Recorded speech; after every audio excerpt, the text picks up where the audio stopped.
basically where we have different kind of services written into Spring Boot. On the database side, we are using NoSQL DB, which is MongoDB we are using. And yeah, apart from this, for the inter-service communication part, we are using Kafka, as well as if you talk about this. We are also using REST web services for exposing certain endpoints for the UI or different third party APIs through which we can hit our microservices. Apart from this, we are using Docker for deploying and actually testing our services onto it into different containers. And we are using Git as a versioning tool and as well as this. Jenkins for the build pipeline and configuring different builds. On the testing side, we are using JUnit with Mockito for testing purpose, and yeah, this is it. Okay, very good. So let me ask you few basics of Java, the language itself, and then we can go on to the Spring Boot. We'll touch over. Sure. So you can attend the call if you want to. No, It no, is repeatedly coming in. no, If it is actually, important, go ahead, attend it. No issues. no, no. That's fine. Okay, fine. Fine. So I have your attention, right, for Yeah, the next yeah, 1 hour. yeah. Okay. So per you, what is the difference between abstract class and interface in Java 8 and above? Yeah, so basically, if you talk about interface in Java 8, we have introduced functional interfaces into which Mm-hmm. we can have like one single abstract method, and apart from that, we can have certain static as well as default methods. Mm-hmm. Basically, if you talk about abstract class in Java 8, so basically there you can have all the number of abstract and concrete methods as well, but in interface basically you can have just one functional interface, you can have just one single abstract method. Okay. So in functional interface, you can have only one single abstract method. Yeah. Is that abstract method going to have a body or it cannot have a body? No, it cannot have a body. Okay. So it can have at max one abstract method in interfaces today, Yeah. whereas in abstract class you can have any number of methods, right? Yeah. Abstract methods, fine. Okay, great. So what exactly is the future in Java? Yeah, so future is again an interface which has, I think it has call method inside it. So Mm-hmm. basically it is similar to run method, but in call method basically you in run it is void in nature, but in call you can have you can have a return type which Mm-hmm. you can get from the call method basically. Okay, what will be your return type from the call method? I think it's a type of object basically. Okay. Can you like, if your It's type of object, whatever type you are providing, only that will be coming back from the future, right? So yeah. how does it work? Actually, I haven't honestly speaking used it, so I'm not Okay, very fine. much sure about it. Fine, no issues. Okay. Now coming up to, you have worked with multi-threading, I believe. Not Uh, that much comfortable with multi-threading. Actually, I haven't worked on multi-threading, but yeah, I have a basic idea about it. Fine, fine. In that case, let's not go into multi-threading at all. So, okay, let's say you have a telephone directory today. Okay, whatever you have in your mobile phone. Okay, a phone number and a name. These are the two things that are supposed to be there. Now we want to have it in a Java-based structure or a class or however you want. We want to store it so that we will be able to search both by name as well as phone number. Right. If you are building this telephone directory class today, how will you do it? What will be your methods that you will expose? How will you store the data? Where will you store the data? And how will you make it search friendly? Yeah, so if you talk about telephone directory, like I can have like for example I can have a simple Pojo that will have telephone directory, and I can have a couple of attributes inside it, that is name, and I have phone number. Now if you talk about sorting, so what I can do is I can use comparable or comparator based on that. So suppose you want to sort based on your this name, so we can have a comparator by the sorting by name, and we can have a comparator sorting by mobile number, and we can have a list of basically this telephone directory class. So we can store a list of telephone directories, and inside this collections.sort we can provide that list along with the type of comparator we want to actually use for sorting purpose. Apart from this, what else basically you wanted as part of So information? we want to search both by phone number as well as name. So when on your mobile phone, when you are dialing the number out, you are searching with the name. But when there is a incoming call, the mobile phone automatically searches using the phone number to get to the name. So using comparator, you can do a sorting. What will be you have a custom object, okay? You have a string and a number, I believe. So whether you are going with integer or float or long, whatever. So now you have a comparative method or a comparable interface implementation you have done, and you are doing list.sort. Okay. What will be, how will it be sorted? We want searching for both, right? Phone number as well as your name. Okay.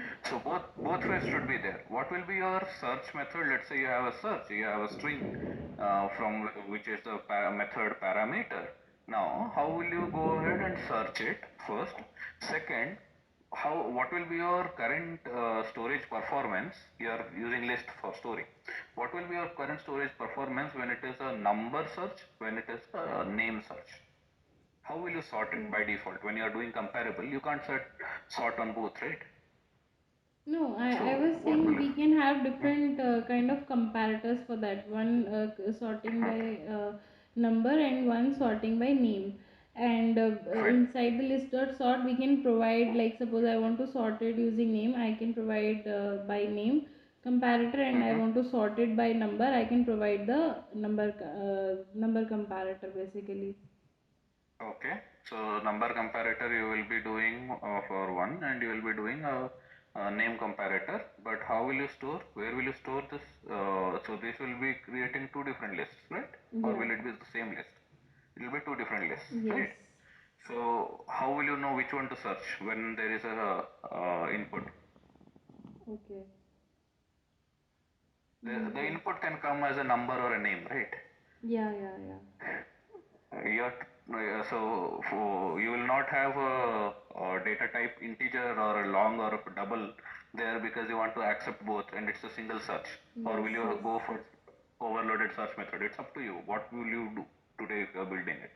How will you do So, it? if you talk about the current approach, I think definitely the input has to be taken as part of string itself, and Mm-hmm. then maybe we can do like some kind of. I'm just assuming that Yeah. we can do some kind of. But this approach will not definitely be not good. We can do some kind of pattern matching. If that is completely numeric, we can do a search into mobile numbers, and if that is alphanumeric, we can go for sorry alphabetical, then we can go for name related search basically. Fine. Okay. We can do what you say pattern match. Fine. Regex match you are going to do, or there are other alternatives also to find out what is the object type, and based on that you will go for. Fine. Yeah. Now, what will be the time complexity for searching a specific element in a list? You are doing list dot sort, so you will be searching. Yeah. So you will be doing what list dot contains, I believe, right? Yeah. Yeah. So that will have O of n, I think. Okay. Is there any possibility of reducing that time? I think instead of using list, then in that case for searching purpose we can use map. So as a key I can store like name or number, and as a Okay. value I can store the corresponding thing.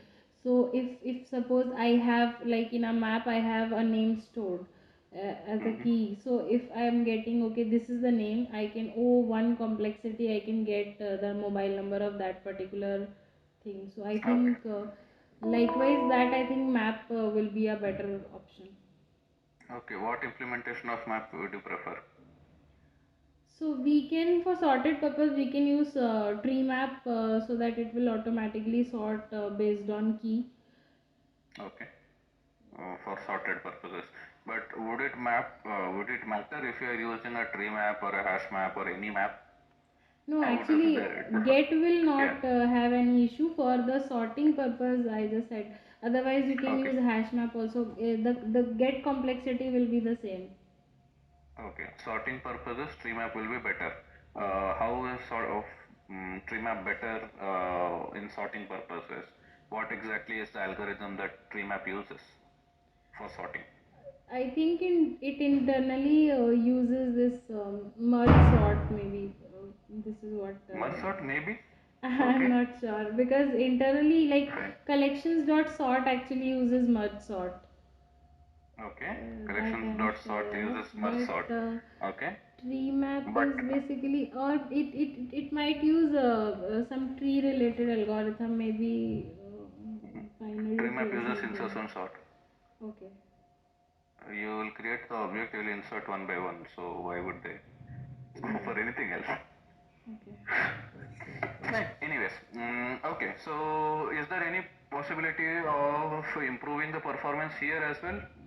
Better than tree map? Tree maps we are talking about, right? Now, Um, two tree maps will be there. One will be name, one will be number sorted, and you will be searching on that tree map because it is sorted. Get will have the same what is uh, Get will have the same time complexity. yeah. Correct. Okay. Fine. Okay with that. Do you think any other optimization we can do with the application memory?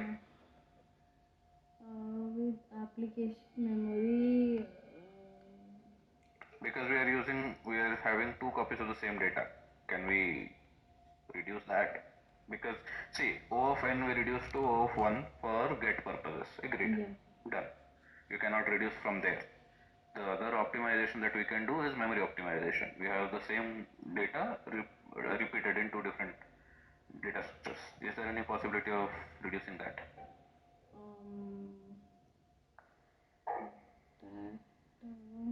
that. Okay. Okay, fine. I'm not sure. No issues. No issues. Okay.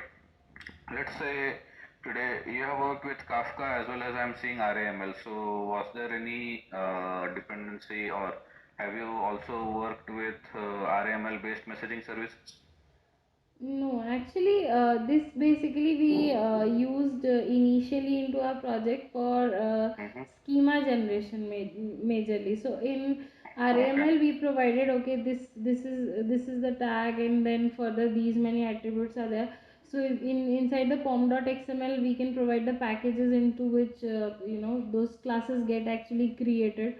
So we actually used it for that purpose only. You have never heard of MuleSoft? I have heard, but I'm not sure what it is. Salesforce?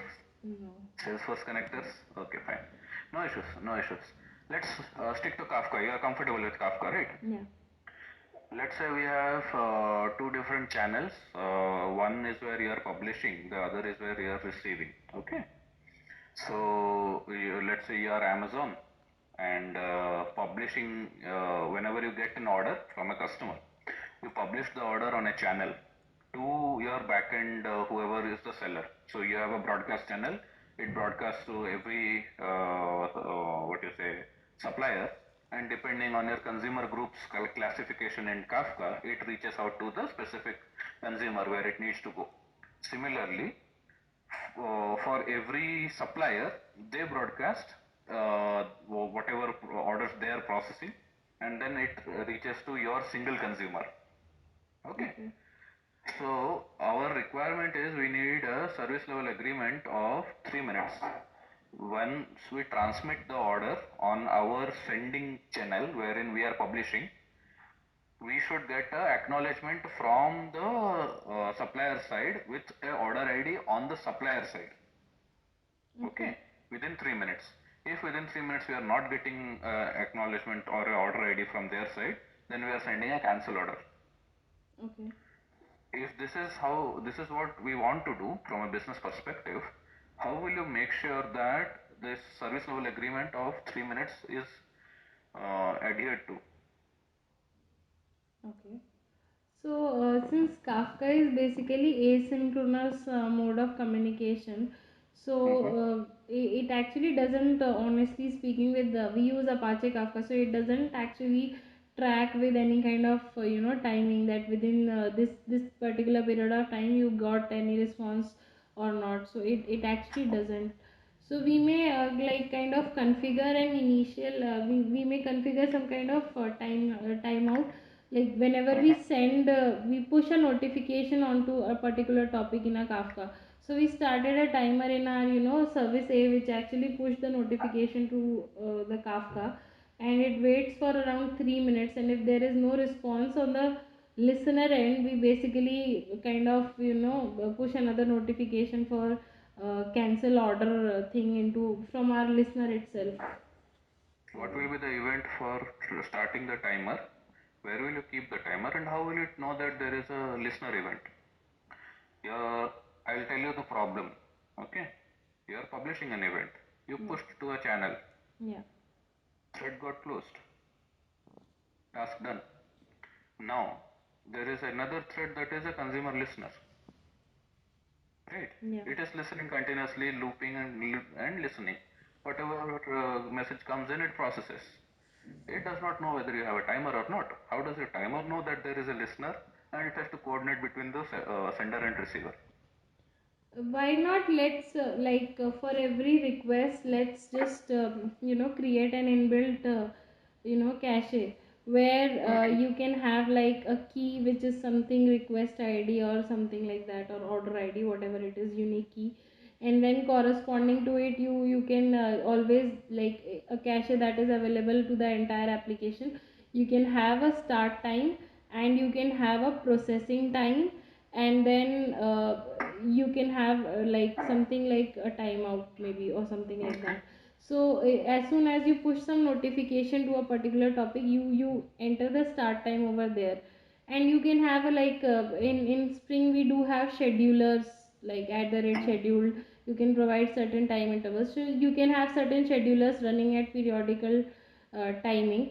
So if you have a listener into the same service, right, which is listening to some other topic basically. So Correct. inside that listener you can put a logic. If you got some response from that seller basically, you can go and update into that cache. Okay, this is the processing time and it has been completed. So if it is completed, inside the scheduler you can just delete it because it is no longer required, you already got a response. And if suppose you didn't got any response, so definitely some end time or some processing time will not be updated over there. So when the scheduler runs and it checks that if current time is basically lapse 3 minutes from the start time, it considers okay, this is now we didn't got a response for this one in 3 minutes. So this means that this order has been cancelled, and from the scheduler you can push a notification for cancel order to the concerned topic. Sure. Okay. Great. That's great.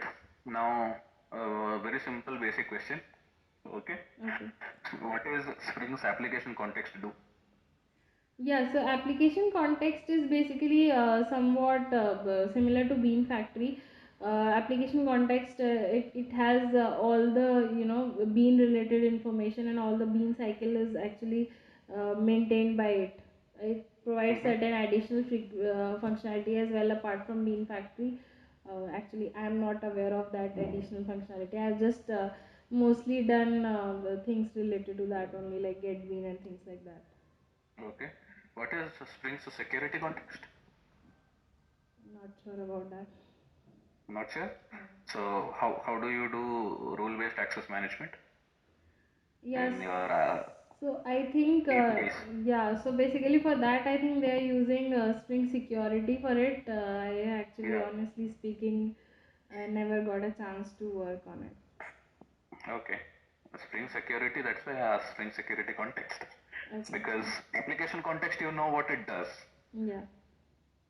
Spring security context also would be doing something similar, but fine. You have not worked on it, okay. From one microservice, let's say we have three microservices, microservice A, microservice B, microservice C. And microservice A is your order service, microservice B is your address service, microservice C is your product service. Order object or order resource has got some products associated with it and some addresses associated with it, maybe seller address, receiver address, billing address, shipping address, four kinds of addresses, and some products, whatever products have been ordered in the specific order. So what we want is when a request comes in for the order, two parallel requests go to two separate microservices, and then the response is merged into one entity, and then the order response is sent back. Okay. Now we have a service level agreement of 1 minute for everything. 1 minute is too high, I agree, but I'm giving 1 minute. Okay. So parallel request goes out, convergent response comes back, and you send the convergent response. How will you do it? Plain simple Spring. Okay. Spring Boot also, if you want. Whatever you are comfortable with. Yeah, sure.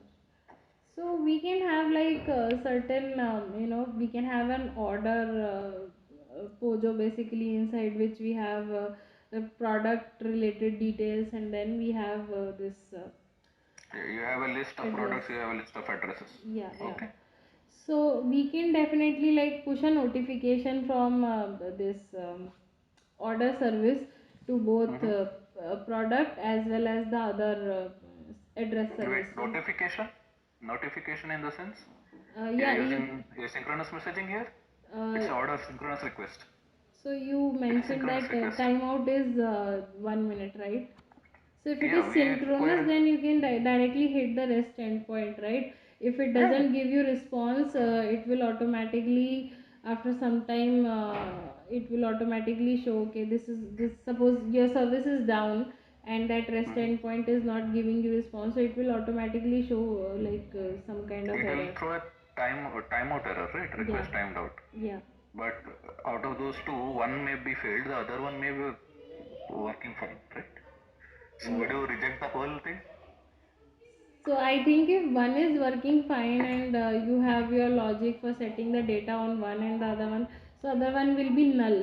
So I don't Hmm. think that will solve any purpose. Like for a order to be complete, you will Yes, need I definitely. agree that it may not solve the purpose, but okay, forget about the timeout part.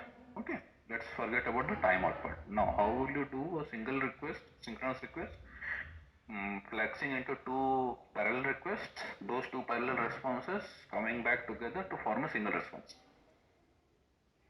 So like you will have some kind of REST endpoints exposed in one REST Yes, endpoint, for example, in address service and the other one in product service.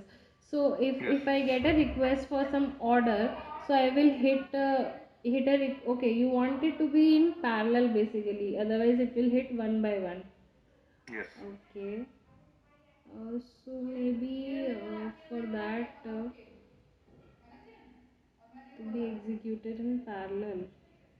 because they are not dependent on each other, right? Yeah, It does not make any sense to make it sequential. yeah. I'll have the address IDs in my order object in my database.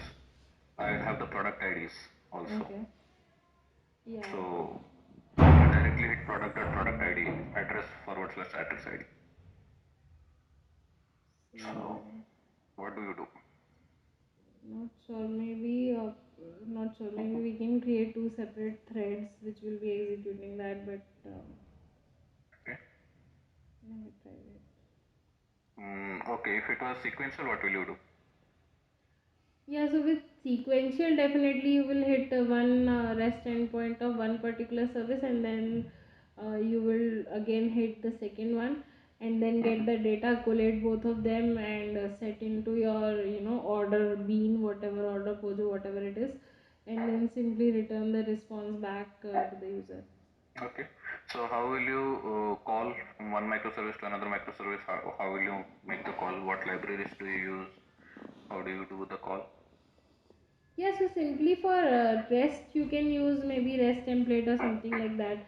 Like Okay. here we are using Kafka for this kind of a purpose, so it doesn't actually have that problem of sequential and parallel.